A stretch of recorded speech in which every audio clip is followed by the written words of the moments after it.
ልብኹም ኣይሸበር ብኣምላኽ እመኑ ብኣይውን እመኑ ኣብ ቤት ኣበይ ብዙሕ መንበር ኣሎ እቲ እንተዘይህልውስ መበልኩኹም ነይረ ስፍራ ከዳልወልኩም እኸይድ ኣለኹ ከይደ ስፍራ ምስ ኣዳረኽልኩም ናብቲ ኣነ ዘለኽዎ ንስኻትኩም ኣብኡ ምእንቲ ክትኮኑስ ተመሊሰ ክመጽእ እየ እሞ ናባይ ክወስደኩም እየ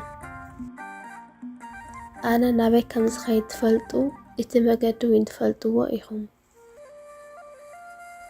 ቶማስ ከኣ ጎይታይ ናባይ ከም እትኸይድ ኣይንፈልጥን ኢና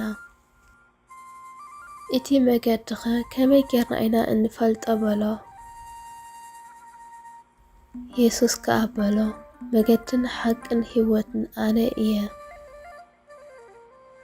ብዘይ ብኣይ ሓደ እኮ ናብ ኣቦ ዝመጽእ የልቦን ንዓይ እንተትፈልጡስ ነባይ እውን መፈለጥኩሞ ነይርኩም ካብ ሕጂ ግና ፈሊጥኩሞን ርኢኹሞን ኣለኹም ፊልጶስ ከኣ ጎይታይ ነቦ ኣርኤና እሞ ይኣኽለና በሎ ፊልጶስ እዝን ክንድዝን ዝኣክል ጊዜ ምስኻትኩም ክነብር ከለኹስ ኣይትፈልጠንን ኢኻ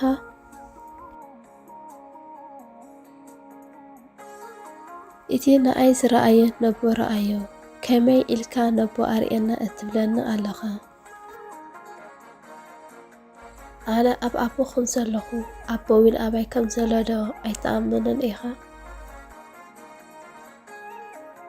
እቲ ኣባይ ዘሎ ኣቦ ባዕሉ እዩ ክብርታት ዝገብር ዘሎ እምበር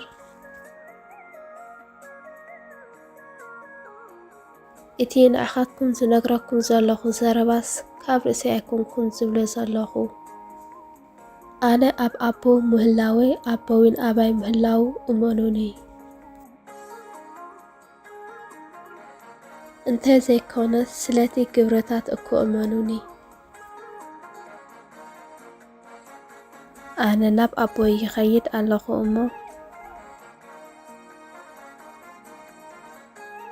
እቲ ብኣይ ዝኣምን ነዚ ኣነ ዝገብሮ ዘለኹ ግብረታት ከም ዝገብር